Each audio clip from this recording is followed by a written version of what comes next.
Hello, paisanos, and happy Mario Day! Yes, air date, it is, as this airs, it is Sunday, March 10th, 2024, so yes, it is indeed Mario Day, and, this is basically, the day where the Mario franchise gets celebrated, and kind of similar to how Pokemon has their own little Pokemon Day every February 27th. Well, Mario Day is it's pretty much the same thing except it takes place on March 10th, mainly because of the whole Bar 10 thing. But anyway, yeah. So it is Mario Day today, and yeah. So basically, I want to go over some of Mario's video game history or whatever, and it actually dates back a long way. Well, first off, you have to start all the way back in the arcade when Mario first appeared in the original Donkey Kong game. Uh, but back then, of course, he was known as a character called Jumpman.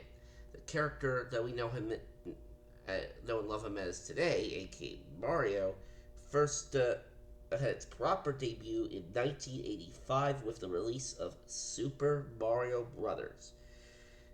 This, of course, was a launch title for the Nintendo Entertainment System, and pretty much the game that saved the industry after industry, yeah, saved the industry after the crash that had happened a few years prior after ET for the Atari.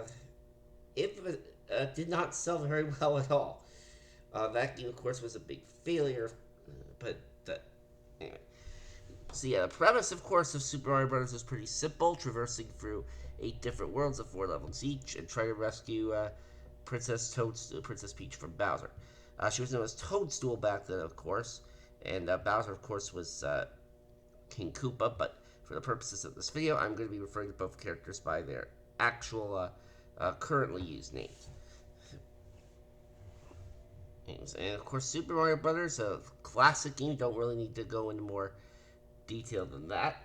Uh, then, of course, that game got a sequel, which was Super Mario Brothers 2, and that game, depending on how you look at things, technically has 2 versions. And I'm going to go over why it has 2 versions. The actual Super Mario Brothers 2 actually came out the following year in 1986, and for a while, that game was exclusive to Japan. That was mainly because Nintendo of Japan felt that that game would be too hard for U.S. audiences, and thus chose not to bring it over to North America. So the Super Mario Bros. 2 that we ended up getting instead was a reskin of a completely different game, a game called Doki Doki Panic. Of course, in that game, which is only available in Japan, all the characters and everything all very much look different, but the music is still the same as the U.S. Super Mario Brothers 2. And basically, when they brought that game over to North America, they basically used the character assets and renamed them as the Mario characters: Mario, Luigi, Toad, Peach, etc. And the North American version of Super Mario Brothers 2, of course, was the first game where some of the Mario enemies that we have come to expect today made their debuts. For example, the Shy Guys first appeared in that game, and the Shy Guys are still around. I think there's a couple of other enemies that were introduced in that game that are still around today in Mario games. Yeah, so the US version of that came out in 1988. Then 1990, Super Mario Bros. 3 comes around, and it's basically an NES masterpiece. That game, of course, has 8 worlds, like the first Super Mario Brothers does. And, yeah, it's basically one of the most creative things that Nintendo has ever done. There's a whole lot of new power-ups that were introduced in that game that you can use, like the frog suit, There's also the raccoon power up, and that game, of course, also had some a couple various different mini games that you could play over the course of your playthrough. There was a memory game where you flip over cards to try to get matches, like matching power ups, matching coin amounts, whatever it was. Then, of course, there was also another one where you had to line up the panels to form a power up exactly the way that it's supposed to look in order to get extra lives. Something like that. So that was a fun little game. And then, of course, the following year, Super Mario World came around, which was a launch title for the Super Nintendo. And this was in 1991, of course, now. And all the graphics and everything very much different, because you're dealing with 16-bit graphics now instead of 8-bit graphics, meaning that there was a bit more wiggle room as to what Nintendo could do.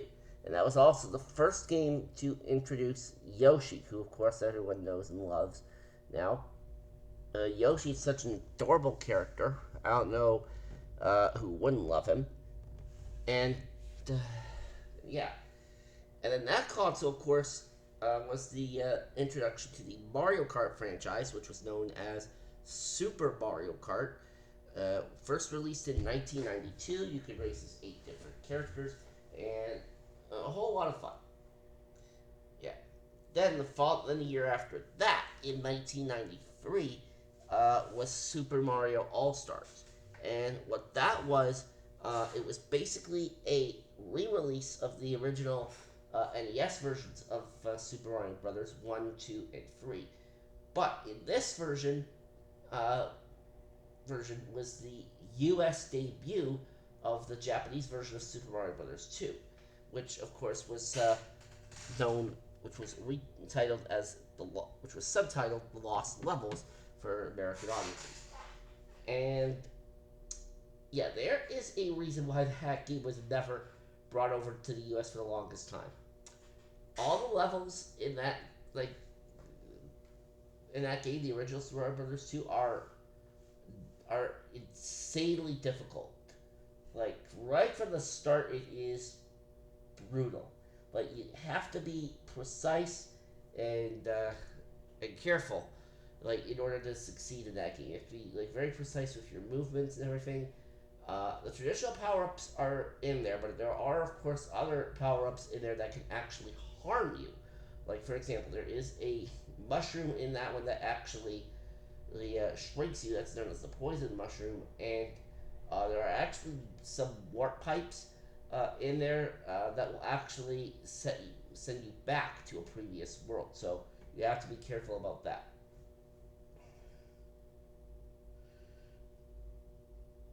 Yeah. So yeah, that's kind of why they never brought the original Super Mario 2 to the U.S. to begin with. Uh, Basically, think of it as Super Mario Maker on steroids. Yeah, because that's basically what that was. Uh, then 1995 comes around, and they released a sequel to Super Mario Brothers, known as Super Mario Brothers 2, which also served as the first in the series of Yoshi's Island games. But that game ended up featuring a baby version of Mario, and another that was one difference. Another difference was in that game, there's 6 worlds, of course, instead of 8, but each world has 8 levels, and it's and each follow the same formula. You have 3 regular levels, then a mini boss level, 3 more regular levels, and of course a boss level. So yeah, not too difficult. Then the following year, the year comes around, 1996, and that was the year that Nintendo decided to put Mario in a genre that we had not seen him in yet up to that point. That, of course, being the genre of RPGs. And as a result, Super Mario RPG ended up being released. And that was is actually a fun little game. That is probably one of a top tier Super Nintendo. Actually, no, not probably. It is a top tier Super Nintendo game. And if anyone ever got a chance to play that game back in the day, then good for you. That was an absolute masterpiece. Now, I never owned a Super Nintendo back in 1996, or actually, I never owned one ever during my childhood, so I couldn't play the original version. Thankfully, though, they did come out with a remake of that, but we are going to get to that later on. Because remember, we are going in chronological order here. Then, later on, that same year, later in 1996, was when Mario, as we knew it, changed drastically. Now, up to that point, we had only known Mario to be in 2D environments. But in late 1996, when the Nintendo 64 released, Nintendo decided that they wanted to be brave. They wanted to be bold. They wanted to be creative. They wanted to try something else with Mario that had not been tried before. Now, of course, earlier in that year, and as I just mentioned earlier in that year, they put Mario into the world of RPGs with Super Mario RPG. What did they do with this entry? They made him 3D. Thus, Super Mario 64 was born. The first 3D Mario title in the series history, and also a very classic title. And that was basically probably my absolute favorite games to play on the Nintendo 64. And yeah, and if you had a Nintendo 64 during that period, then obviously Mario 64 was a must-own game. And I enjoyed that one a whole lot. But it's definitely a game that you need to play. The N64, of course, also saw the continuation of the Mario Kart franchise with Mario 64. And to say that the item distribution in that particular game was kind of weird would be an understatement. I mean, there have been times in that game where I've gotten like stars and thunderbolts in first place, which I'm pretty sure is not supposed to happen. But I digress. Then in 1999, Nintendo decided to be creative with Mario again by putting him and his friends into the world of board games, and thus launching the ever-popular Mario Party franchise. Now, while the initial entry did very well, one common flaw with that game was that some of the mini games required constant rotating of the control stick, and that resulted in people getting blisters on their hands. Now, that did not happen with me, thankfully, but it got so bad that Nintendo actually had to issue gloves to people to prevent that, and as a result, and probably also to avoid a lawsuit as well, and as a result, so the Mario Party 1 mini games got reused for Mario Party 2 the following year in 2000. They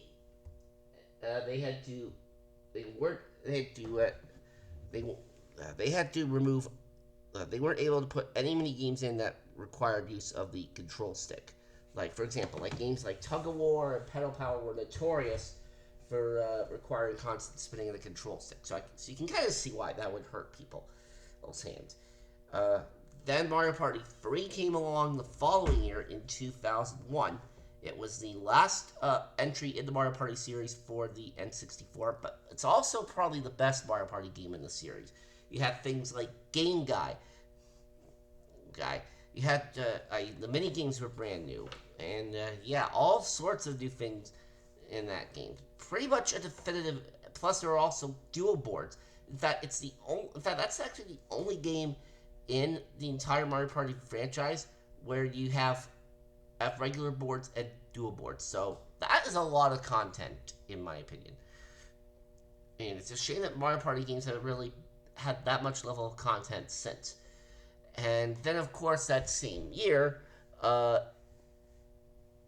got put into an RPG environment again, but this time as Paper Mario, which is another classic, and definitely another one that should be on everyone's must-play list. Then the following year, with the Nintendo GameCube, saw the release of Super Mario Sunshine, which of course is set in a summer environment, which is all good and all. The problem with this game, however, was that the fact that the difficulty in it, for some reason, was significantly higher than previous entries. Now, generally, Mario games aren't supposed to be difficult. For whatever reason, they decided, in fact, the only game in the franchise up to that point that had seen a huge difficulty spike from previous games was, of course, the Japanese Super Mario Bros. 2. This game, though, spiked in difficulty a lot compared to Mario 64. Yeah. And not to mention the purple coin missions in that game. Ugh, don't even get me started on that. So, I mean, I did play that game, but obviously I never got too far in it, mainly specifically because of that game's high difficulty, but it was still fun to play. The Mario Party series, of course, continued on the GameCube as well, with entries 4 through 7, which released in 2002, 2003, 2004, and 2005, respectively, I do believe. And then, of course, the second Paper Mario entry released on the GameCube as well in 2004, which was Paper Mario: The Thousand Year Door. And that game also is getting a remake, but again, I'm going to touch on that one a little bit later. So, well, the GameCube really didn't have a whole lot going for it. In terms of Mario, it still was an okay system. I guess. And then, of course, now, going back to Mario 64, that game got a re-release on the Nintendo DS in 2004, or as Super Mario 64 DS. And that version added some more missions, meaning you could get more stars, and you could also play as more characters. Like, obviously, now Mario 64, the original one, you obviously could only play that one as Mario. But in the DS version, you were able to play as Mario, Luigi, Wario, and Yoshi. So that is a good variety right there. Then, of course, there was Mario Kart DS, which came out on the DS the following year. And then they brought 2D Mario back, surprisingly, on the Nintendo DS as New Super Mario Bros. DS, which released in 2006. So, basically a revival of the 2D Super Mario Brothers, if you want to put it that way. And that one was a lot of fun. And it actually did well enough that I was able to get a sequel, but I'm going to get to that a little bit later. 2006 comes around, and the Nintendo Wii ends up launching, but not with a Mario game, I don't believe. That one, I believe, ended up launching with ports of some GameCube Zelda games, and then it was, I believe, a few months later that they actually released a 3D Mario for that one. This one being Super Mario Galaxy, also another fun game to play. And yes, that was another fun game to play. I mean, who doesn't love Super Mario Galaxy? And that game, of course, put Mario into outer space, which I thought was kind of odd for a setting, but I digress.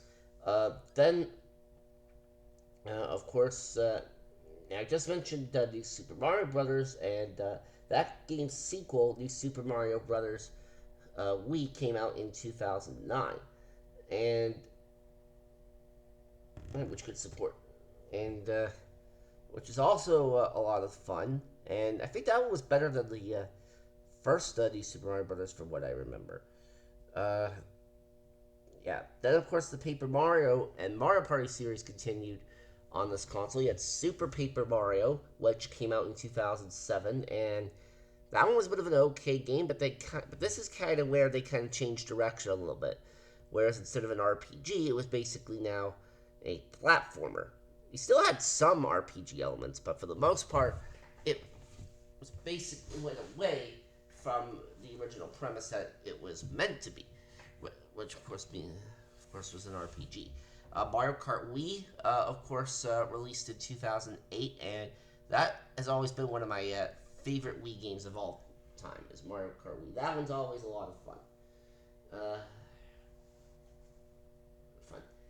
Then you had New Super Mario Brothers U, which came out on the Nintendo Wii U. Uh, Wii U in 2012, I believe it was. Although that one kind of got a lot of criticism because that one was more or less the same game as New Super Mario Brothers Wii, and so yeah, so it basically wasn't what people were expecting. Uh, I think then, and then of course you also had. I'm trying to think what else. Oh yes, there was also the continuation of the Mario Party series back on the Wii. You had Mario Party 8, which came out in 2007. Then they would not release another Mario Party game again until 2012 with Mario Party 9. And that game completely changed the Mario Party formula, where in that game, instead of regular stars, you ended up getting mini stars. And the amount of mini stars that you would end up getting would depend on not just your rolls on the board, but also how well you did in the mini games. And then on the 3DS, you had Super Mario 3D Land. You had New Super Mario Brothers 2, which had an emphasis on collecting coins and trying to get 1,000,000 coins. And speaking of coins, that was actually the yeah. I mean, who doesn't love collecting coins? And and actually, I kind of went backward, and there are also actually a few that I skipped here, so I'm gonna go back a little bit. I know I'm going a little bit out of order here, but I kind of have to include these since these are part of the Mario franchise too. There was Super Mario Land and its two sequels that both released on the Game Boy. And Super Mario Land was relatively short, though. Only 4 worlds of 3 levels each. 6 golden coins. That is was definitely a fun game. It was a bit the first Mario game to be, I guess, open world, or I guess in this case, open zone. And yeah, that was a lot of fun. And then, of course, they also released a deluxe version of the NES version of Super Mario Brothers on the Game Boy Color in 1999 with Super Mario Brothers Deluxe. It was called, and that one, in addition to the regular Super Mario Brothers game, there was also other things like you could do, like you could do mini games, you could uh, do all kinds of great stuff in that one. So, all right. Then, of course, now going back to where I was a second ago, then on the where you had New Super Mario Brothers 2 on the 3DS, Mario Kart also continuing on the 3DS. Mario Kart 7 is what it was called. They had started numbering games in the Mario Kart series, excuse me, at this point, and then yeah, and that game of the 3DS system, of course, also saw the release of what was probably the worst Paper Mario game in that franchise. That being Paper Mario Sticker Star. Yeah, I don't think I really need to explain any further about that one. Uh, it's just, uh, yeah. So, moving right along. And then, of course, there was also the other sports franchises that you had, which started off on the Super Nintendo, on the N64, excuse me, in the late '90s. You had the original Mario Golf. There was Mario Golf Toadstool Tour on the GameCube, I think it was. Yeah, I'm pretty sure that one was the GameCube one. On the Wii, you had Mario Super Sluggers, which of course is baseball, and who doesn't love a good baseball? There was also Mario Tennis, which got its start on the Nintendo 64. Uh, of course, those are all fun games to play. Mario Party 10, of course, released on the Wii U in 2015, and that was the one that. No, I think it was Mario Party 9 that introduced the car mechanic. Mario Party 10, you were able to play as Bowser. Now, I was never able to play Mario Party 10, mainly because what happened with that game is I had tried to get it twice. This was like in early 2017, and despite the disc both times being perfectly clean, my Wii U would not read it. So, yeah. And also, I don't have a Wii U anymore, just for the record. But anyway, that's another topic for another time. But yeah, then Color Splash, which was the next entry in the Paper Mario franchise, came out in 2016. It was better than Sticker Star, but still kind of a bit of a bleh.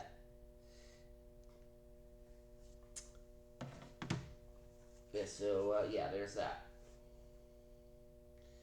And the Wii U itself, like, of course, as you remember, failed hard. And as a result, the next Mario games to release did not release, ended up coming out on the Switch. The first Mario game to release on the Nintendo Switch was in that console's launch year in 2017, with one of my favorite games ever, and also one of my favorite Switch games ever, Super Mario Odyssey. Yeah, like there were a lot of kingdoms you could go to in that one, uh, and there was also a lot of moons that you had to get in there. I think to 100% that game, you had to get 999 total moons. Uh, Obviously, you had to earn a lot of those on your own, but there were moons that could be bought, and that does count toward the 100%. But yeah, Mario Odyssey is a really fun game. 2018, of course, had the Super Mario Party release, and also 2017 was the release of Mario Kart 8 Deluxe, which was a port of Mario Kart 8 on the Wii U. And to this day, Mario Kart 8 Deluxe is one of my favorite Switch games as well, because I have played that a lot. Uh, and yeah, it is a lot of fun. Although having blue shells thrown at you like a lot of the time really isn't fun. But I digress. Then of course there was Super Mario Party, which came out in late 2018 on the Switch, which took Mario Party pretty much back to its roots a little bit. I mean, it was definitely an improvement over the two previous entries, but still wasn't exactly the best.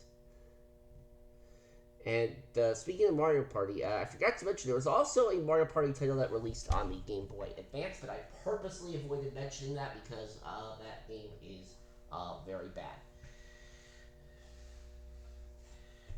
Okay. And then, of course, there was the DS version of Mario Party in 2007. I don't really out of order a little bit, but I got to include this. And I mean, that version was better than the Game Boy Advance version of Mario Party, but yeah. I mean, not top tier Mario Party or anything, but you get my drift. Then 2019, of course, saw the release of Super Mario Bros. U Deluxe. And now, when you think Deluxe, you probably think, oh, it's a brand new game. Well, it's not. It was a port of the of New Super Mario Brothers U from the Wii U. The only like the entire game in that version was pretty much the same. The only thing that was added was the character of Nabbit, which was pretty much easy mode. That was literally it. And obviously, at this point, 2D Mario was like, yeah, like it got boring, it got stale, and yeah. Then 2020 came along, and that, of course, was the 30th year, 35th anniversary, excuse me, of the Mario franchise. Unfortunately, that was also the year that COVID hit, meaning Nintendo's hands were kind of tied as to what they could do. But they were still able to do something at the very least. Uh, they released Paper Mario: The Origami King uh, around the middle of 2020, and I think the reason they were able to do that is they had likely started working on that game, I believe, shortly after Color Splash release. So in this case, they probably would have started working on it, I think, early 2017, and then development had probably likely finished right before COVID hit, which was probably why they were still able to somewhat release it in a bit of a timely fashion. And that game likely would have been included in the mainline direct had it not been for COVID. But it is what it is. And then, of course, later that year, in the fall of 2020, there was some really good stuff that happened for Mario's 35th anniversary. First, there was a Battle Royale version of Super Mario Brothers called Super Mario 35, where you basically competed against 34 other people to try to be the last Mario standing. Hence the title Super Mario 35. That was a fun game, and I don't think I ever got a first place in that one, but I did get top 10 a few times. So, yeah, that one was a lot of fun. And then also around that same time, Nintendo released a Super Mario 3D All Stars collection, which was basically a re-release of Super Mario 64, Super Mario Sunshine, and Super Mario Galaxy.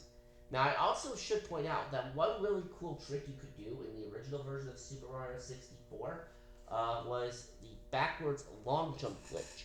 Because what that basically enabled you to do was if you tried to go up to. Basically, what normally happens is if you try to go to the final Bowser area, of course, with less than 70 stars, you will find an endless sea of stairs and you'll never get to the top. But doing the backwards long jump and pulling it off successfully actually allows you to bypass that and get to the final Bowser level and effectively try to beat the game with less than 70 stars.